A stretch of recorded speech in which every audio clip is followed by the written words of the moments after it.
오늘 우리에게 주시는 하나님의 말씀은 에베소서 1장 15절에서 23절까지 말씀입니다.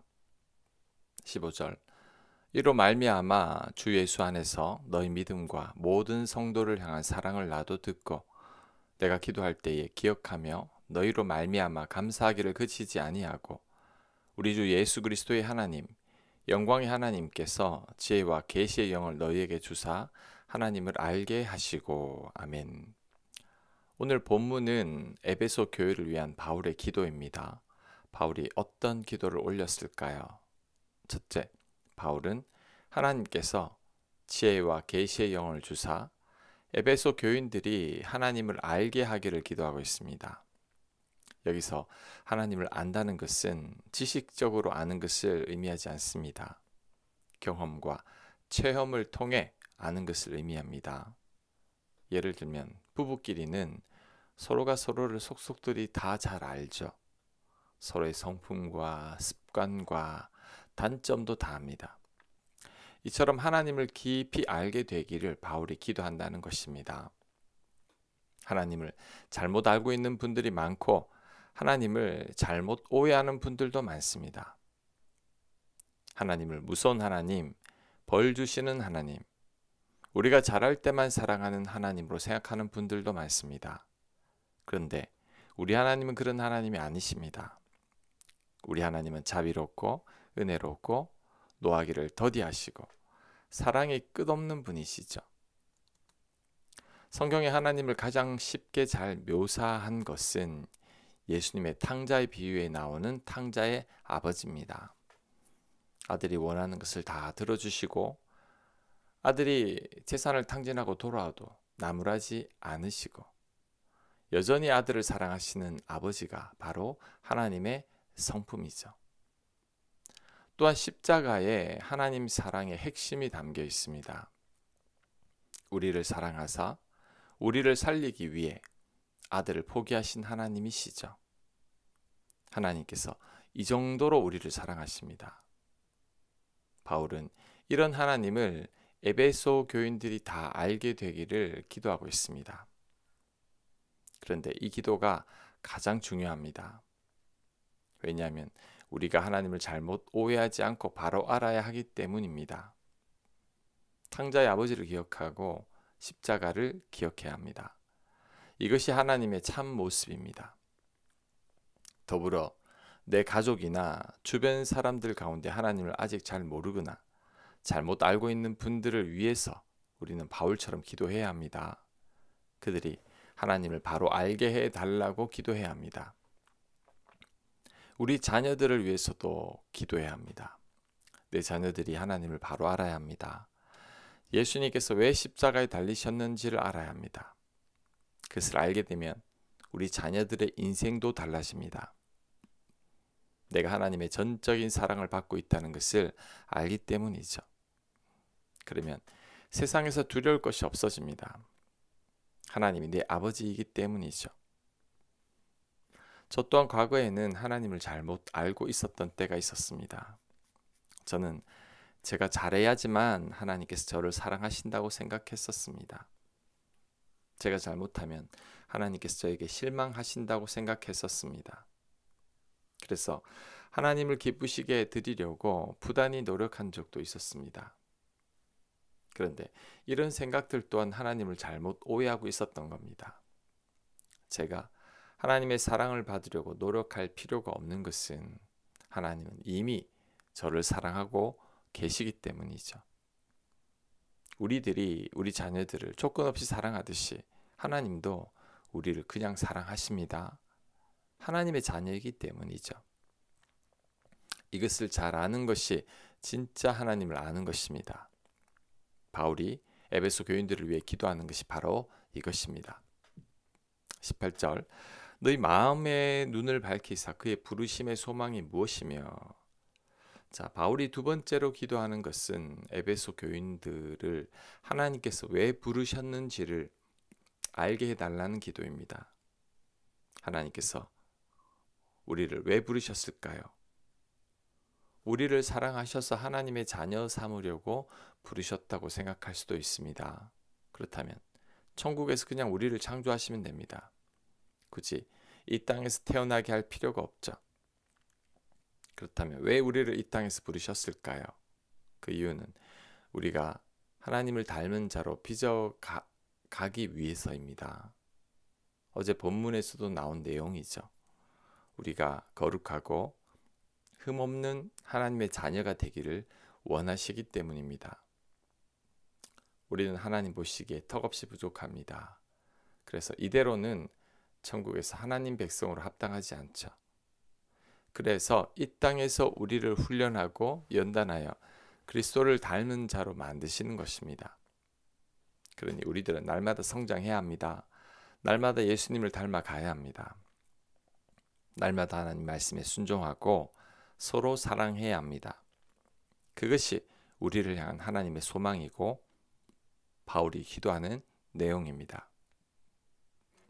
18절 후반부 성도 안에서 그 기업의 영광의 풍성함이 무엇이며 바울이 세 번째로 기도하는 것은 그 기업의 영광의 풍성함이 무엇인지를 아는 것입니다. 여기서 그 기업의 영광이 뭘까요? 하나님이 장차 우리에게 물려줄 기업을 말하는데 바로 천국을 의미하죠. 바울은 에베소 교인들이 이 땅이 다가 아님을 알기를 기도하고 있습니다. 장차 우리에게 물려줄 하나님 나라는 우리가 상상하는 것보다 더 좋은 곳입니다. 그 천국을 사모하며 살게 되기를 바울은 기도하고 있습니다. 하나님을 믿지만 이 땅의 삶이 다인 것처럼 사는 분들이 많습니다. 이 땅의 삶에 집착하며 사는 분들도 많습니다. 그래서 바울은 헛된 이 세상의 마음을 빼앗기지 않도록 기도하고 있습니다. 우리 또한 이 땅의 삶의 마음을 빼앗기면 안 됩니다.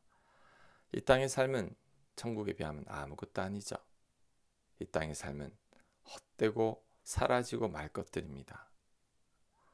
성경에 나오는 어리석은 부자 비유를 생각해야 합니다. 부자는 천국의 곡식을 더 모을 생각에 뿌듯해하면서 살았죠.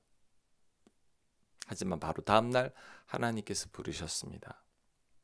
우리 인생이 이와 같은 거죠. 그러니 우리는 이 땅의 삶의 마음을 빼앗기면 안 됩니다. 이 땅의 삶이 전부가 되면 안 됩니다.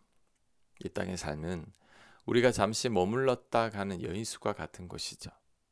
그래서 이 땅에서 가장 잘 사는 삶은 날마다 그리스도를 닮아가면서 성숙해지는 겁니다. 하나님의 자녀답게 자라가는 거죠. 이게 바로 바울이 기도한 내용입니다. 19절 그의 힘의 위력으로 역사하심을 따라 믿는 우리에게 베푸신 능력의 지극히 크심이 어떠한 것을 너희로 알게 하시기를 구하노라. 네 번째 바울이 기도하는 것은 베푸신 능력이 지극히 크심을 알기를 원한다고 기도하고 있습니다. 우리 하나님은 내게 능력 주시는 자 안에서 모든 것을 하실 수 있게 하는 분이죠. 우리는 하나님 안에서 못할 게 없습니다. 바울은 에베소 교인들이 그것을 알기를 기도하고 있습니다. 하나님 능력의 도움을 전혀 받지 못하는 분들이 많습니다. 교회는 다니지만 여전히 하나님의 도움이 아닌 내 힘으로 사는 자들이 많습니다. 바울이 보기에 너무 안타까운 거죠. 그래서 바울은 그것을 알기를 기도하고 있습니다. 우리는 하나님의 능력을 받으며 살아야 합니다. 하나님의 도움으로만 살아야 합니다. 하나님 믿으면서 하나님께 아무런 도움도 받지 못하며 사는 것은 참으로 안타까운 일입니다. 우리는 하나님의 능력으로 전적인 하나님의 도움으로 살아야 합니다. 그것이 바로 바울의 기도입니다.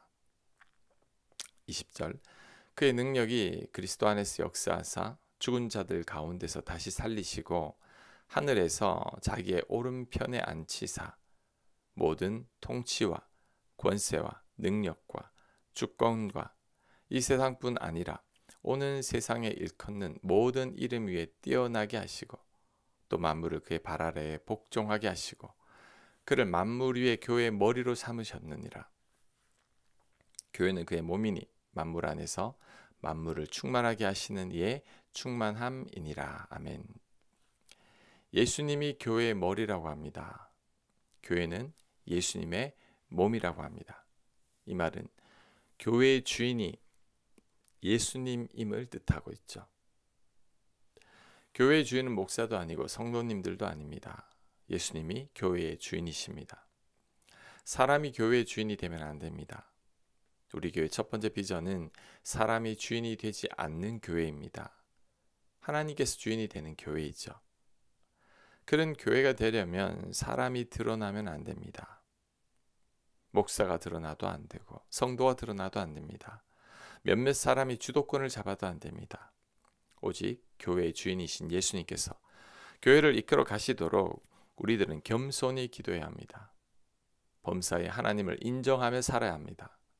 그럴 때 예수님께서 교회의 머리가 되는 것입니다. 이 교회의 주인이 예수님이라는 사실이 저에게는 참 평안과 위로를 줍니다. 제가 이 교회를 이끌어 가는 것이 아니기 때문이죠. 예수님께서 다 하실 겁니다. 이 사실을 깨달았을 때 목회에 대한 제 짐이 많이 덜어지고 부담도 사라졌습니다. 제가 목회를 하는 게 아니고 제가 이 교회를 성장시키는 것도 아니기 때문입니다. 교회의 주인이신 예수님께서 하시기 때문이죠. 저는 늘 예수님과 동행하기를 애쓰면 됩니다. 예수님께서 이 교회를 이끌어 가시게 하면 됩니다. 예수님이 교회의 머리이시기 때문이죠. 그럴 때 가장 건강한 교회가 될 겁니다. 교회 앞 종탑에 요한복음 15장 말씀, 나는 포도나무여 너희는 가지라, 너희가 나를 떠나서는 아무것도 할 수 없음이라는 말씀을 넣은 것도 같은 이유입니다. 제가 교회를 시작하면서 어떻게 목회를 해야 할지를 하나님께 물었을 때 주신 말씀입니다. 나는 아무것도 아닌 가지에 불과하니 포도나무이신 예수님만을 의지하라는 뜻이었죠. 그런 교회가 될 때 교회 주인이신 예수님께서 다 하신다는 말씀이었습니다. 교회 주인은 바로 예수님이십니다.